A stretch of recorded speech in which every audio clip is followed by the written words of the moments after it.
Marvelous ham-ha, friends and loved ones, do you know what time it is? It's 2:37. But also, it's Hamtaro time. And today marks a pretty special occasion because after years of talking about the series, we are finally at the finale of Hamtaro's life on the Game Boy, with Hamtaro HamHam Games. Alright, diving into this, Hamtaro HamHam Games is technically the 5th Hamtaro Game Boy game, following Hamtaro HamHams Unite, HamHam Heartbreak, Rainbow Rescue, and of course the very first game, Totoku Hamtaro Tomodachi Daisakusen Dechu. If those last two don't sound familiar to you, it's because Rainbow Rescue was only localized in Europe, and Totoku Hamtaro was never localized at all. HamHam Games came out in July 2004 in Japan, Europe, and North America. While this was the last Game Boy Hamtaro game for Japan and North America, Europe got Rainbow Rescue later that year in October, even though it came out in Japan over a year before then. Hey, real quick, if you like this video, please consider subscribing so you can see all my future videos. It honestly helps the channel a lot and allows me to put more time and effort into making content. Thank you. The story of HamHam Games is that Prince Bo of Rainbow Land is hosting a prestigious tournament, where 4 teams will compete against one another to earn gold medals and bring honor to their clan. Of course, we've got the main characters, the HamHams, though only a few of them actually take part in the games themselves. Characters like Maxwell, Sandy, and Stan are happy to sit this one out, while folks like Howdy and Panda are offered jobs putting the games together. Competing against you are Bo and his magical girl groupies that make up Team Rainbow, Team Seahams, a pirate crew led by Captain Hamstern, and there's this one hamster that I'm pretty sure is just me. Which brings us to the last team, the Furries.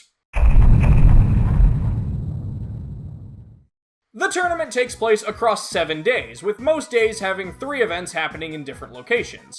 Between every game is free time, which basically just means you can run around and do whatever. Talk to people, watch TV, the world is your oyster, and time won't progress until you go sign up for whatever the next event is. On the surface, Hamtaro HamHam Games might look the same as the other games in the series. You play as Hamtaro, you run around a variety of different areas that you select from a world map, there's a nice selection of memorable characters to chat with, and you can even collect sunflower seeds to use for money. Unfortunately, this facade quickly melts away, and you realize that each area only has 2 or 3 unique rooms to explore in it.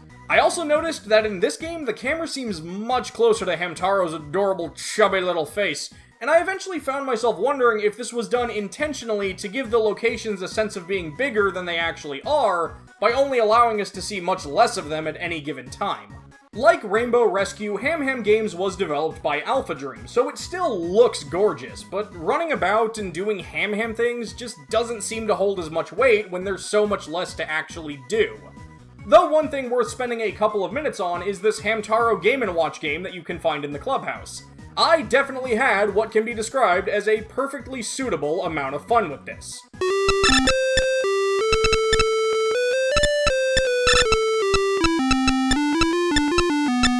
Yep. Fun. Now, some of my more astute viewers at home may have noticed I haven't really talked about the titular concept of HamHam Games yet, the games.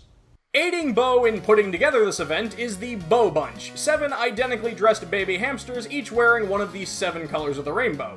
And they've all got these cute fruit-themed names in the English version. You've got the red Bomegranate, the green Bo Lime, and this happy yellow fellow is Bo... Paya. Bo Nana was right there! I'm like actually mad about this. You know what? One sec. I have to make a phone call. Yeah, 2004 Hamtaro localization team, I got a bone to pick with you.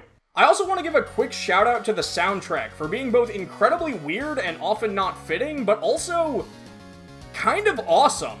There's one song that I swear sounds less like a Hamtaro song and more like a boss theme in one of those lesser known JRPGs only talked about on YouTube videos by jerks like me.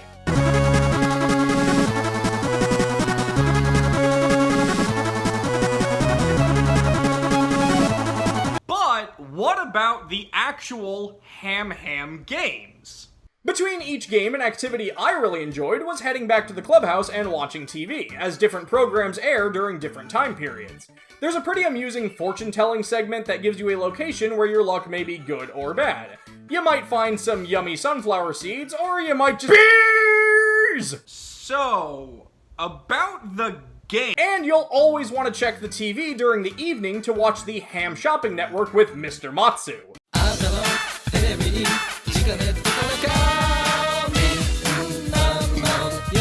where you can buy a variety of costumes to customize your character card. This is also, like, the only thing to spend sunflower seeds on in this game as far as I can tell, so you may as well do it. Please, at this point, just talk about the games. Okay, fine. You want me to talk about the games? They're not very good. There's like 15 of them, and I can think of maybe 2 I actually had fun with. Happy? No. The games are all played in different spots, and if you go to the right place at the right time, you'll be able to enter the sign-up area and speak with Howdy, who works at the front desk.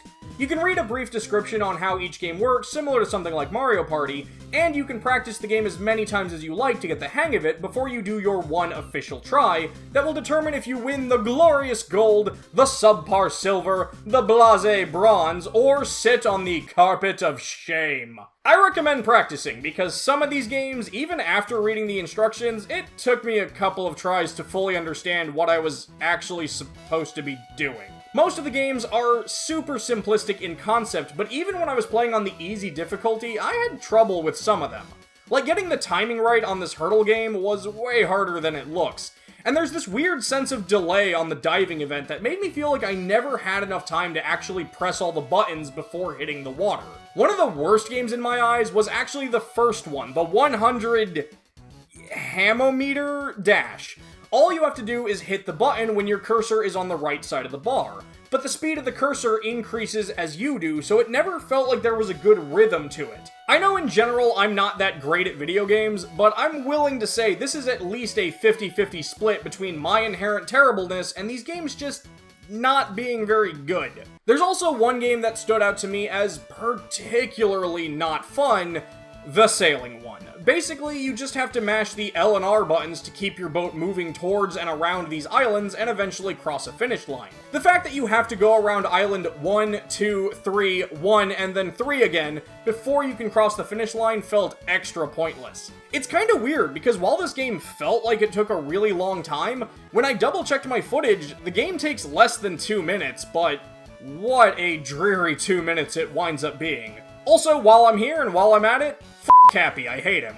2 games that are kind of unique are tennis and beach volleyball. Super obvious joke coming in 3, 2, 1.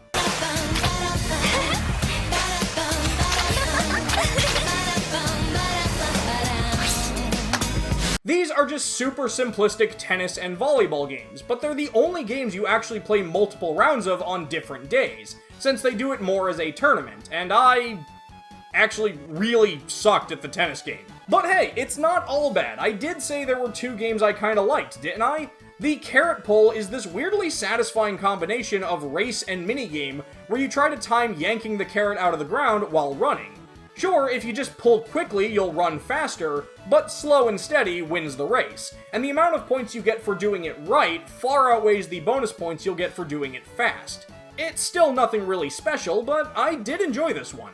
And they really saved the best for last, because the final event in the tournament is this long marathon where your speed is based on how well you push the button to the rhythm, but the rhythm changes during these water breaks.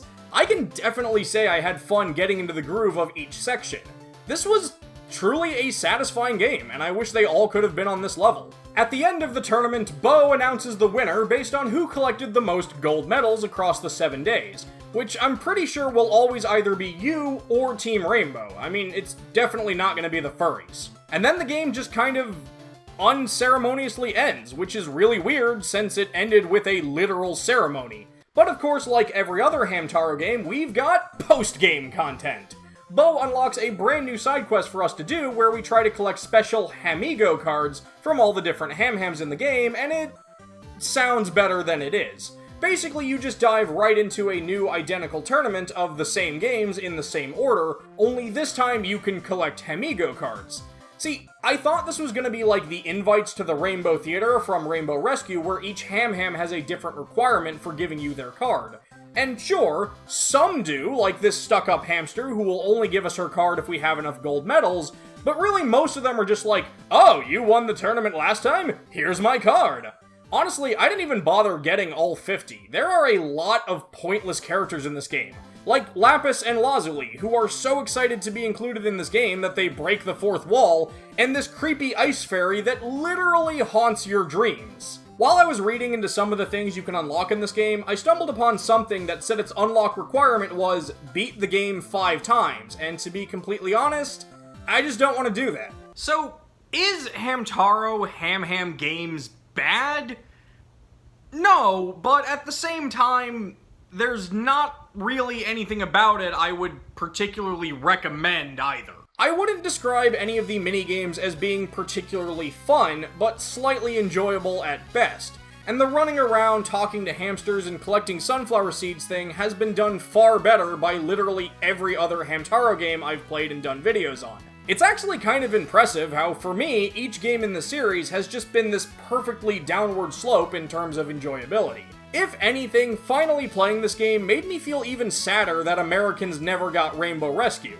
As harsh as I was on that game compared to HamHams Unite and HamHam Heartbreak, it was still a fun little adventure title that worked the minigames into the story, and every main HamHam got to join in on the games themselves. Also, some of the games in Rainbow Rescue were really good, like the JRPG boss fight or the Rhythm Hammer game. The games might not be anything that special, but that doesn't mean I can't give it my all. Cue the training montage! It's the eye of the hamster, you're just a small hamster.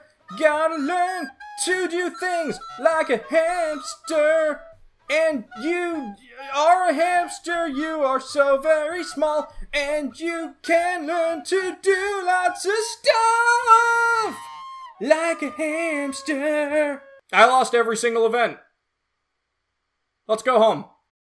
Hey everyone, thanks for watching my video. If you liked it, be sure to click like, but if you really liked it, don't forget to subscribe so you don't miss out on any future videos. Extra special thanks to all my friends and loved ones over on Patreon, which you can pledge to today to see your own name in these ending credits. Thanks again for watching, and until next time, take care.